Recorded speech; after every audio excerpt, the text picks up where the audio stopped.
રાજકોટ જિલ્લાના ઉપલેટા માર્કેટિંગ યાર્ડમાં ચણાની ખરીદીના શ્રી ગણેશ કરવામાં આવ્યા છે, ત્યારે ખેડૂતો જણસ ચણા વેચવા આવતા માર્કેટિંગ યાર્ડમાં મબલક આવક જોવા મળી આવી છે।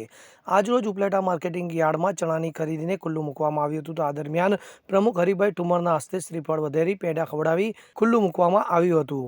તો ચણાની આવકમાં વધારો નોંધાઈ રહ્યો છે, તો ખેડૂતોને પણ ખાસ ચણાની જરૂર હોય અને ખેડૂતોને સારા એવા ભાવ મળતા ઉપલેટા સહિત આસપાસના ગ્રામ્ય વિસ્તારમાંથી ખેડૂતો એમની જણસ લઈ પહોંચ્યા હતા, ત્યારે યાર્ડમાં સારો ભાવ મળી હોવાનું ખેડૂતોએ જણાવ્યું હતું। તો ખેડૂત વધારેમાં વધારે યાર્ડમાં પોતાની જણસ પટકાઈ વેચવા માટે આવે અને સારા ભાવ અને સમયસર પૈસા મળી રહે તેમ પણ જણાવવામાં આવ્યું હતું।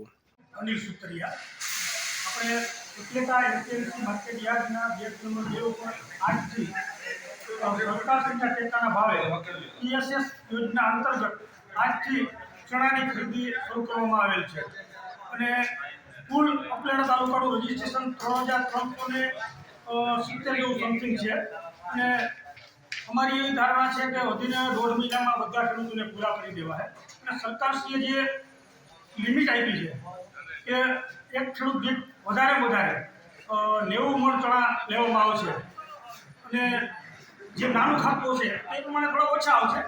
આ પ્રમાણે આજે અમે એપીએમસીના ચેરમેન શ્રી ભાઈ શ્રી હરિભાઈ ઠુમર, ઉપલેટા તાલુકાના આગેવાનો ભાઈ શ્રી નરસિંહભાઈ મુંગલપરા, નગરપાલિકાના ચેરમેન બેન શ્રી વસાબેન, પછી રમણીભાઈ લાડાણી અને અન્ય આગેવાનો એપીએમસીના ડિરેક્ટરોની હાજરીમાં આજે આપણે ચણાની ખરીદીનું મુહૂર્ત કરેલ છે।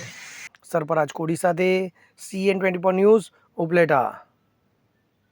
હવે જુઓ દેશ દુનિયાની તમામ ખબરો તમારી આંગળીના ટેરવે। ઉઠાવો મોબાઈલ અને ગૂગલ પ્લે સ્ટોર પરથી ડાઉનલોડ કરો અમારી CN24 ન્યૂઝ મોબાઈલ એપ।